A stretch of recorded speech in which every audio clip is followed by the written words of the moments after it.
Previous video, we have discussed the topic what was the cause of the emergence of macroeconomics as a separate branch. Now, I want to tell you that what was the cause and what was the classical school of thought. Macroeconomics as a separate branch of economics emergence from Great Depression of 1929 before 1930s. This theory was given by Keynes when the people doubts classical school of the thought, that is how macroeconomics emerged with the new views and method of John Keynes. Now the question, what was the classical school of thought of economics? Firstly, according to this thought, macroeconomic was the only branch of economics. And second, this approach has the blind faith on market. According to this thought, supply creates its own demand. There is no need of anything. Third was asserted assumptions of full employment. It was considered, according to the classical thought, in the micro or macro market, the employment condition is full employment condition. And then, according to this thought, it was said clearly the market forces, which are demand and supply, can correct unemployment in the market.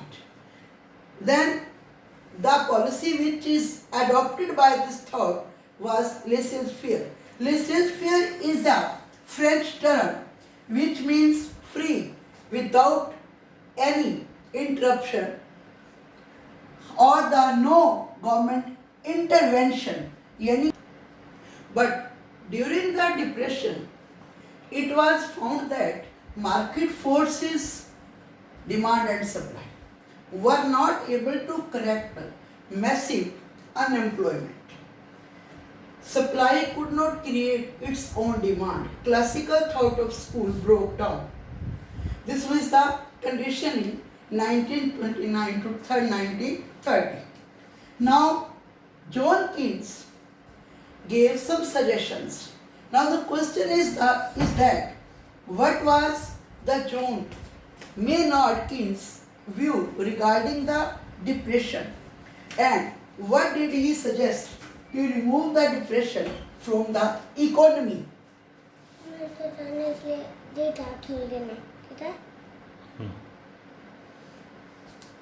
Keynesian school of thought emphasized of government intervention and government investment. It was considered necessary for more job opportunities. He gave the slogan, dig earth and fill the pits. Keynes का ये कहना था कि government अगर हमारी जो private sector है या कैपिटलिस्ट फॉर्म ऑफ गवर्नमेंट थी, उसके अंदर गवर्नमेंट का अगर इंटरवेंशन होता है, गवर्नमेंट सोशल वेलफेयर के लिए काम करती है और गवर्नमेंट स्वयं इन्वेस्टमेंट करती है, तो उससे क्या होगा कि जॉब की अपॉर्चुनिटीज अपने आप बढ़ जाएगी। उसने इस काम के लिए स्लोगन भी दिया कि डिग अर्थ एंड फिल द पिट्स, कि और कोई काम नहीं है, अगर किसी भी तरह की प्रोडक्शन की ज़रूरत नहीं है, पर लोगों को रोज़गार देने के लिए ज़मीन को खोदते चलो और उसको वापस भरते चलो, ताकि लोग किसी ना किसी काम में लगे रहें, उनका कोई इनकम सोर्स बनता है।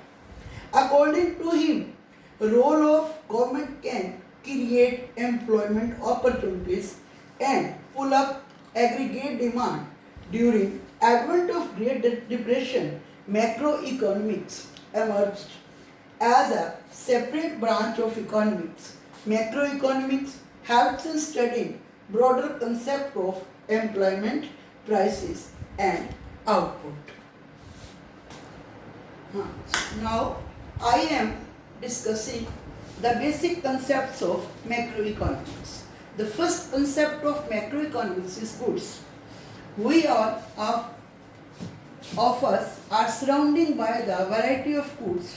On the behalf of the use of the goods, we can classify the goods into two categories. Classification of goods: final goods and intermediate goods. Final goods are those goods which are used for the final consumption and no further value addition is required. Most of the commodities purchased by us as the consumer are the final goods. For example, tea for us and the shoe for caste. Final goods can be subdivided into two parts. First is final consumer goods and second is final producer goods. Final goods. Final consumer goods. These are purchased by households or consumer for consumption purposes. Used for long term or the consumer durable, for example car, computer, LED etcetera. कहने का मतलब ये है कि जो चीज़ें ऐसी हैं फाइनल गुड्स जो कि कंजम्पशन पर्पस के लिए खरीदी जाती हैं, वो भी तीन तरह की होती हैं, जिनमें पहले आती हैं ड्यूरेबल गुड्स, जिनको लंबे समय तक हम यूज़ कर सकते हैं. द थिंग्स और the commodities which can be used for long term. These are the durable things. For example, car, computer, LED, etc. Or second type of consumer goods are those goods which are purchased for immediate consumption. Consumer non-durable goods. For example, fruits, vegetable, etc. And third type of those goods which are used for a longer time but means relatively long time. For example, wear out after some time, such as clothes, shoes, etc. Thanks.